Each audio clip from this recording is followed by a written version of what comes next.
Mga kwento ng lagim.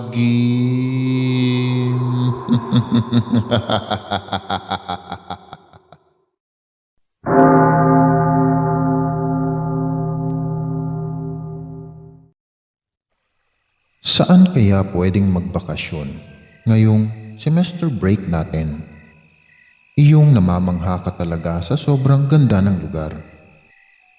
Wika ni Angela sa mga kaibigang habang palakad-lakad. Ito sa unahan ng kanilang silid-aralan. Wari, nag-iisip ito ng mga magandang lugar na maaaring puntahan nilang magkakaibigan.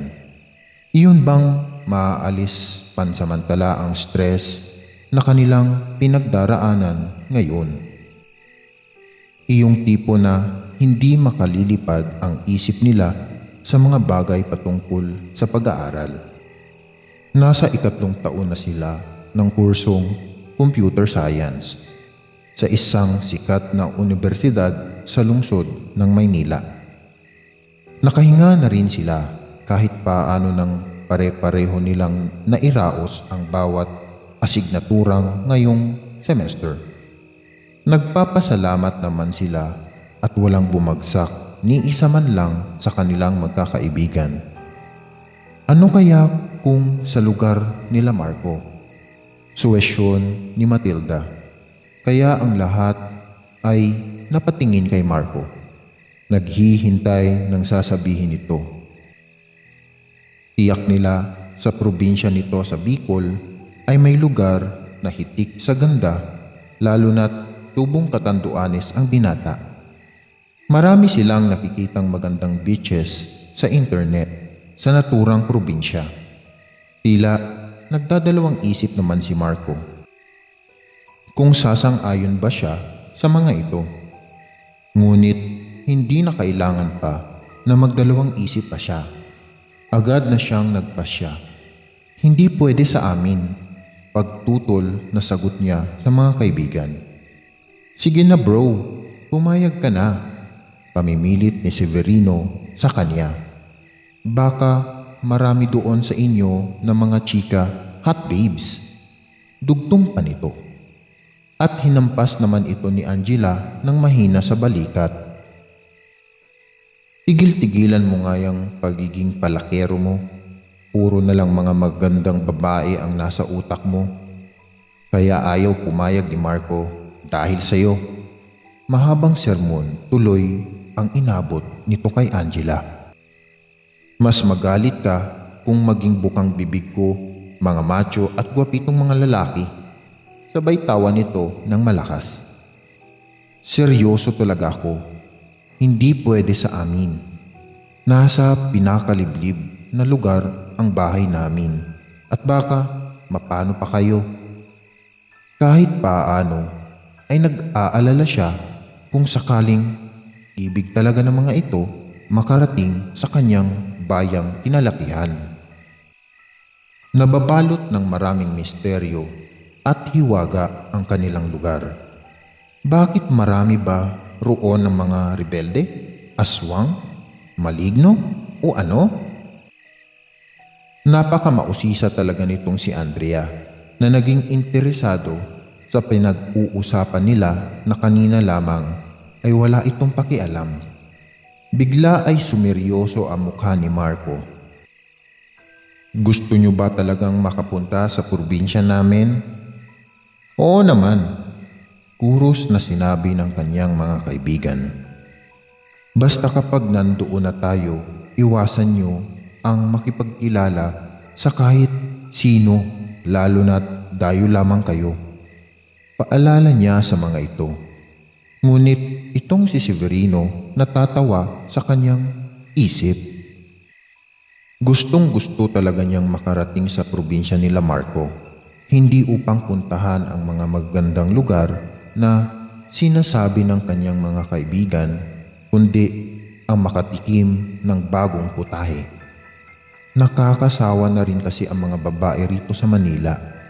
Pare-parehong napagsawaan na ng iba ang madalas na maikama niya.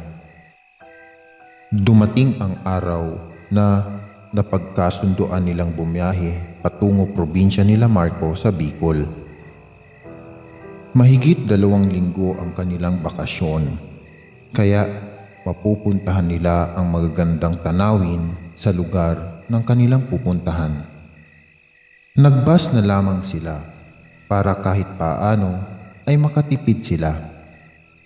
Sanay na rin naman sila sa ganitong mahabang biyahe. Mahigit na 12 oras ang biyahe patungo sa probinsya nila Marco. Sasakay pa sila ng barko pagkarating nila ng lungsod ng Tabaco. Mahigit 3 oras din ang magiging biyahe. At pagdaong ng barko sa pantalan ng San Andres, susunduin na lamang sila ng kuya ni Marco gamit ang jeep na pinapasada nito. Kung magbabas pa kasi sila, mahihirapan lamang sila, lalo na kung puno na ito. Baka sa bubungan na sila makakuha ng pwesto. Ang lahat na uri ng sasakyan na makikita rito sa probinsya nila Marco, kahit sa bubungan ay punong-puno ito ng mga tao. Mahirap kasi rito ang transportasyon. Pagkababang-baba nila sa barko, nagtungo agad sila sa isang tindahan na nakapaligid roon. Nagtataka ang lahat na mga kaibigan ni Marco kung para saan ang pagkarami-raming asin, bawang at kalamansi na kanyang binili. Ganoon rin ang ginawa ng ilang mga nakasama nilang pasahero sa barko. Nagtataka man, hindi na lamang sila umimik. Ang weird na wika ni Angela sa kanyang sarili. Kahit bulong lamang ito, narinig pa ito ni Marco. Hindi naman maiwasan ni Matilda ang mapakapit ng mahigpit sa braso ni Angela dahil sa kabang nararamdaman ito. Hindi nito alam kung bakit bigla ay nakaramdam ito ng hindi maipaliwanag na kilabot na kanina lamang ay hindi nito naramdaman. Samantalang ang 2 lalaki na kasama nila ay panay ang pagpapapansin sa mga dalagang dumaraan sa kanilang harapan. Sinaway sila ni Andrea dahil pinagtitinginan na tuloy sila ng mga tao sa kanilang paligid. Ang iba ay masama ang tingin sa kanila. Lalo na kina Severino at Leander. Umayos nga kayong dalawa, halos pabulong na saway ni Andrea sa mga ito. Huwag niyo nang dalhin ang ugali niyo sa Maynila rito. Ito naman nakikipagkilala lang, wika ni Severino. Kahit na hindi maiwasan ni Andrea na pandilatan ito ng mga mata. Alalahanin niyo ang bilin sa atin ni Marco. Baka mayanyan, aswang pala ang mga iyan. Nilapitan sila ni Marco matapos na mabili nito ang sinadya nito sa tindahan. Binigyan sila nito ng tig-iisang supot ng asin, bawang at kalamansi. Para saan ang mga ito? Napakunot ng noong tanong ni Matilda sa binata. Basta kahit saan kayo pumunta, lagi kayong magdala ng mga iyan, lalo na itong kalamansi kapag kakain kayo sa kahit anong kainan rito sa probinsya. Sagot ni Marco sa mga ito. Napahagalpak ng tawa itong si Severino. Panglagay sa ulam? Hindi. Hindi iyan ang rason. Malalaman nyo rin ang ibig kong sabihin. Ngunit hindi sa ngayon. Maraming mga mata ang nakatingin sa atin. Kaya pagdating na lamang ng bahay, saka ko sa inyo sasabihin. Bigla ay napatingin si Marco nang makita ang jeep na patungo sa kanila. Ayan na pala ang kuya At nang makahinto na ito sa kanilang tapat, agad na sinabihan niya ang mga kaibigan na magmadali ng sumakay. At baka abutan sila ng dilim sa daan. Malayo pa ang kanilang lalakbayin. Hindi nila naabutan ang pang-umagang biyahe ng barko, kaya sa panghapong biyahe na sila nakasakay. 5:00 na ng hapon at malapit nang dumilim. Bubuhay na sana ng kuya ni Marco ang makina ng jeep. Nang bigla ay may lumapit sa kanila na isang matandang babae. Kasama nito ang dalagang apo nito. Nakikiusap ito sa kanila na kung maaaring makisabay at ibaba sa lugar na sinasabi nito. Ngunit agad na nag-alibay ang kuya ni Marco na hindi sila daraan sa lugar na tinutukoy ng matanda. Nanghihinayang naman ang dalawang binata na kasama nila nang hindi pumayag ang kuya ni Marco na pasabayin sa kanila ang maglola. Hindi dahil sa naawa sila sa mga ito, kundi dahil gusto nilang makipagkilala sa dalaga. Nilapitan naman ni Andrea si Marco at nag-usisa ito. Bakit hindi pumayag ang kuya mo, Marco? Nakakaawa naman sila, mukhang may sakit pa naman iyong matanda. Hindi mo kailangang makaramdam ng awa sa kanila. Hindi sila basta tao lang. Anong ibig mong sabihin? Aswang pareho ang dalawang iyon. Halos pabulong lamang nasagot ni Marco sa dalaga. Iniiwasan nitong huwag marinig ng dalawa pang babae na kasama nila kung ano ang kanilang pinag-uusapan. Ayaw niyang matakot ang mga ito. Ito ba ang dahilan kung bakit ayaw mo kaming dalhin rito? Oo, ayoko lang sabihin dahil alam ko na pagtatawanan niyo lamang ako, pero wala kang dapat na katakot sa kanila. Hindi naman kayong mga babae ang kanilang pinupuntirya. Kung hindi kami, sino naman? Lumalabas talaga ang pagka-mausisa nitong si Andrea. Kaming mga lalaki, lalo na ang mga dayo lamang rito. Kaya dapat hindi maalis sa paningin natin sina Sev at Lian.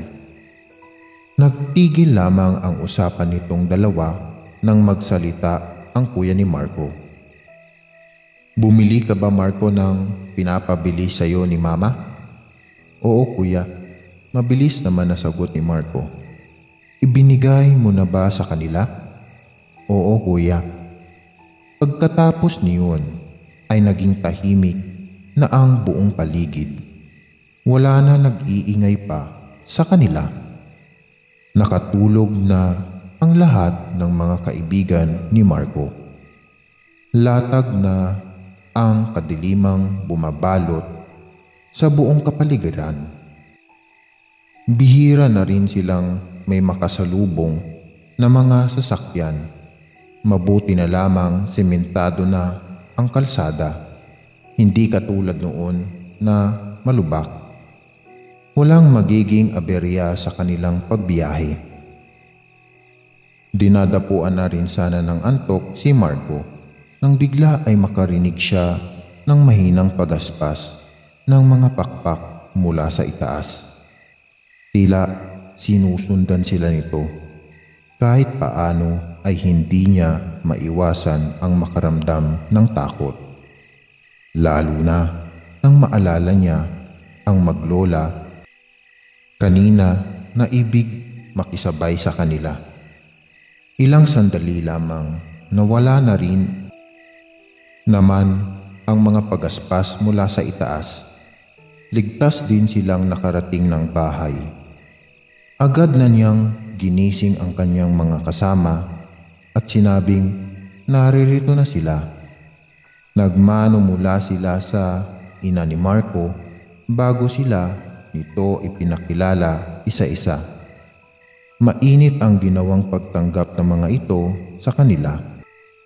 Mabait at maalaga ang ina ni Marco, bagay na kanilang ikinainggit.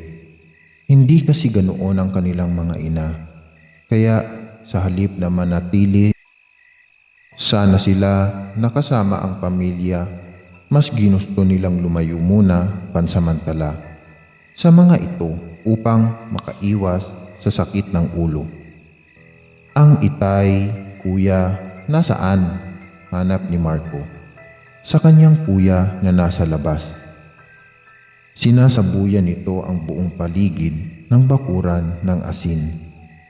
Hindi sana nito iyon gagawin, ngunit nang maalala nito ang maglola na gustong makisabay sa kanila, kanina minabuti niyang sumunod sa bilin ng mga matatanda sa kanilang lugar. Sa ganoong paraan lamang ay hindi sila gambalain ng mga aswang. Lalo na't nakita niya kung gaano titigan ng matalim nang maglola ang dalawang lalaking kaibigan ng kanyang kapatid. Pumalaot kasama sina Tiyo, alam nilang darating ka na may mga kasama, kaya ipanghuhuli raw nila kayo ng sariwang isda. Sagot nito sa kanya. Hindi ka pa ba riyan matatapos sa ginagawa mo, kuya? Kakain na muna. Tayo gutom na raw kasi ang mga alaga sa tiyan ng mga kaibigan ko. Mauna na kayong kumain. Susunod na lamang ako. Yung ulam nga pala, Marco, na nabili ko sa karinderya sa bayan, pigaan mo muna ng kalamansi bago nyo kainin. Oo, kuya. At pumasok na muli siya sa loob. Giliw na giliw sa pakikipagkwentuhan ang tatlong kaibigan niyang babae sa kanyang ina. Tila siya ang pinagkukwentuhan ng mga ito. Ang nanay niya talaga. Siya na naman ang ibinibida sa usapan ng mga ito. Agad na siyang nagtungo ng kusina kung saan naroon sina Severino at Leander. Tahimik lamang ang dalawa na nakaupo sa isang sulok habang nililibot ng paningin ng mga ito ang buong paligid sa kusina. Naninibaguhan siya sa kakaibang ikinikilos ngayon ng mga ito. Napangiti na lang siya nang wala sa oras. Kinuha niya sa sangkalan ang kutsilyo at hiniwa ang dala-dalang kalamansi. Ipiniga niya ito sa ulam na binili ng kanyang kuya sa bayan. Napamura siya ng malakas nang magulat nang biglang magbago ng hitsura ang lutong karne ng pigaan niya ng kalamansi. Naging isang putol na kamay ito ng tao. At mayroong malalaking uod. Dahil sa pagkabigla niya, napalapit sa kanya sina Severino at Leander. At nang makita ng mga ito kung ano ang nasa plato, bumaliktad agad ang sikmura ng mga ito. Hindi rin maiwasan ng mga ito ang mapamura.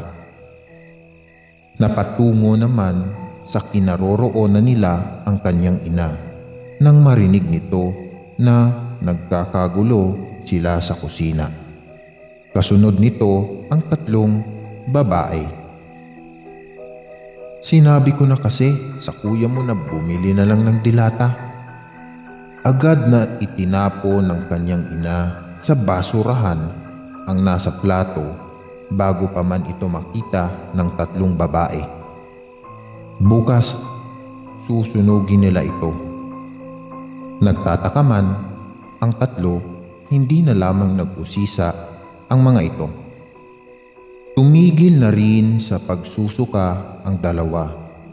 Halos hindi pa rin ang mga ito makapaniwala sa kanilang nasaksihan. Iyan ba ang dahilan kung bakit lagi mong pinipigaan ng kalamansi ang ulam na binibili mo sa Maynila? Tanong ni Lian sa kanya na kita pa rin ang takot sa mga mata nito. Pasensya na kayo kung hindi ko nasabi sa inyo ang patungkol sa mga bagay na ito. Hindi, Marco, hindi ka dapat humingi ng pasensya sa amin. Kami dapat ang magsabi niyan sa iyo dahil lagi ka naming pinagtatawanan. Nahihiyang wika ni Severino. Kaya pala ganito lagi ang ginagawa noon ng kanilang kaibigan dahil gusto lamang nitong mag-ingat. May mas higit pa riyang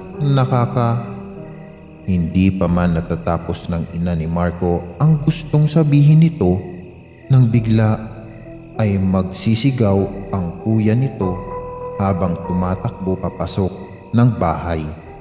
Takot na takot ito. Layog! Layog! Paulit-ulit na sigaw nito. Nasundan tayo ng layog. Hindi naman maunawaan ng mga kaibigan ni Marco kung anong layog ang sinasabi ng kuya nito. Mula sa bubungan ng bahay ng kanilang maririnig ang malakas na pag-aspas ng mga pakpak na tila naman galing sa isang ibon. Ito ba ang layog na sinasabi ng kuya ni Marco? Ma, huwag niyong palabasin sina Sev at Lian, sabi ni Marco sa kanyang ina na labis ang takot na nadarama. Maging man ang tatlong babae na kaibigan niya ay nakaramdam na rin ng takot. Hindi lang kasi isa ang layog na nasa bubungan ng bahay kundi dalawa. Nag-iiyakan na rin ang maliit na kapatid ni Marco na nagising dahil sa ingay na likha ng pag-aspas ng mga pakpak ng layog. Maririnig rin ang nakakatakot na boses ng mga ito. Galit na galit ang mga ito.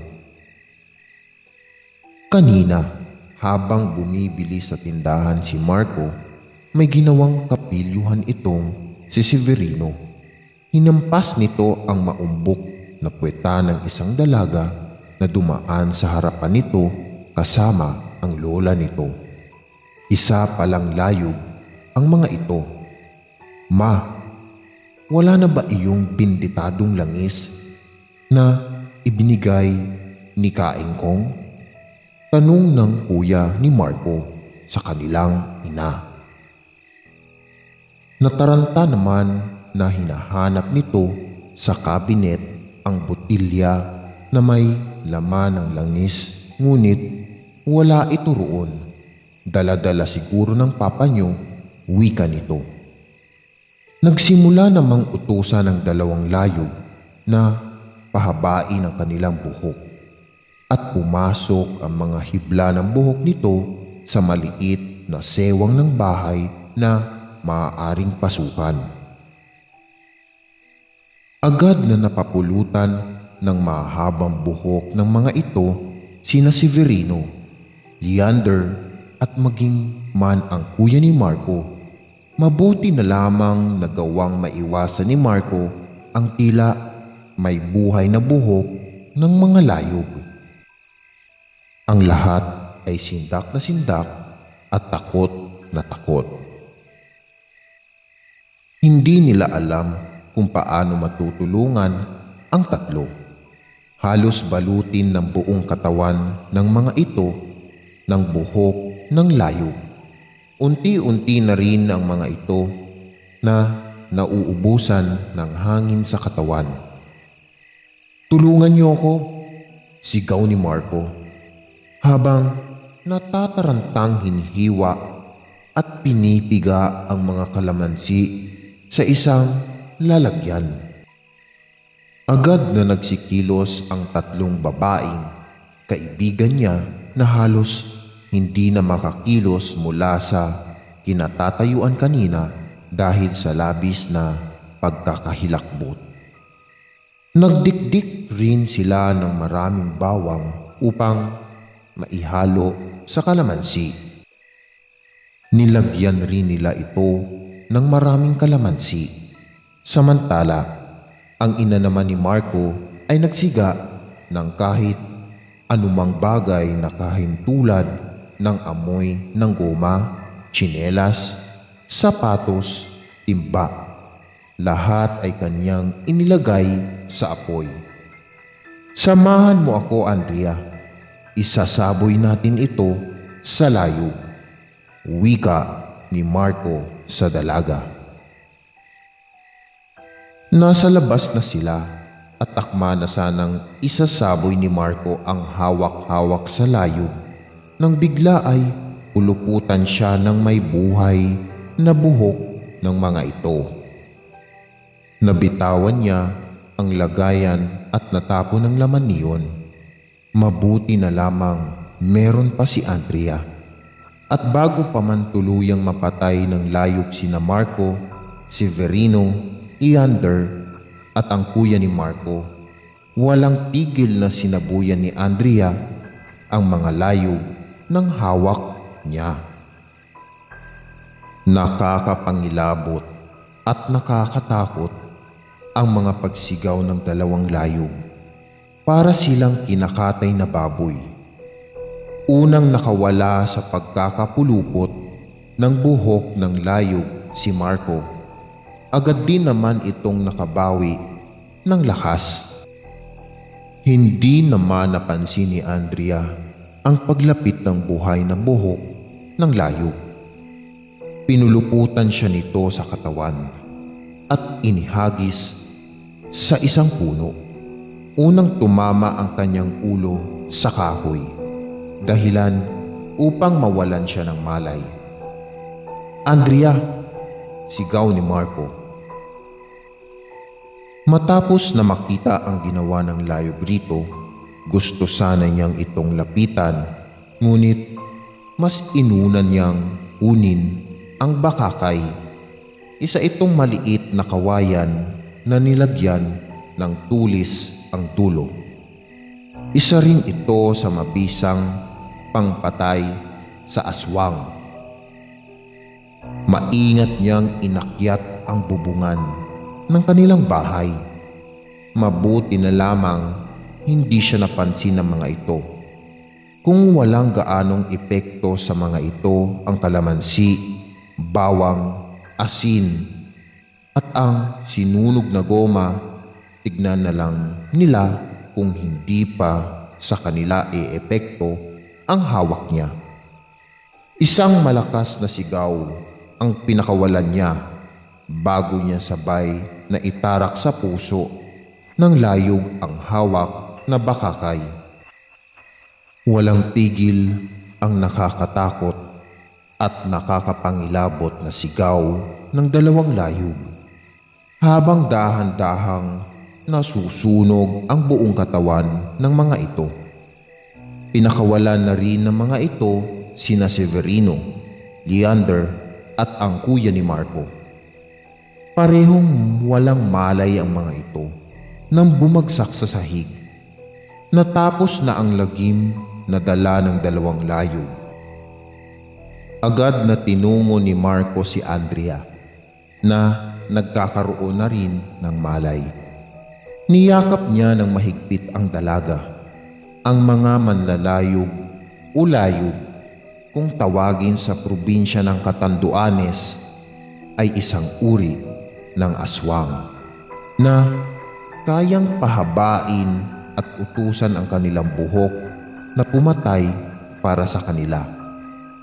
At sa bawat buhay na kanilang kinikitil ay may katumbas na pagpapanatili ng kanilang kagandahan at kabataan.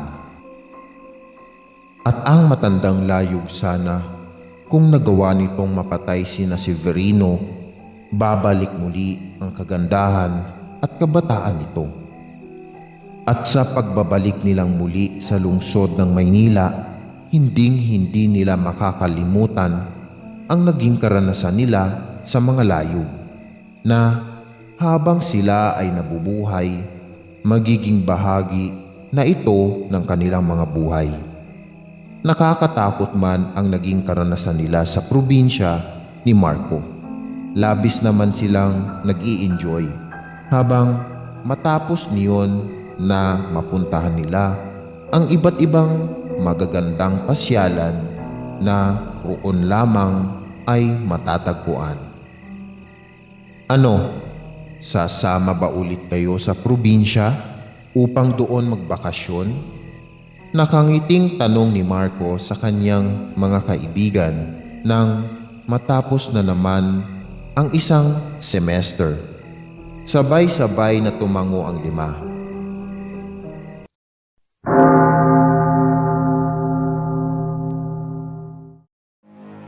Maraming salamat mga giliw naming tagapakinig. Huwag po nating kalimutan mag-subscribe at mag-like ng ating channel para sa mga kwento ng lagi.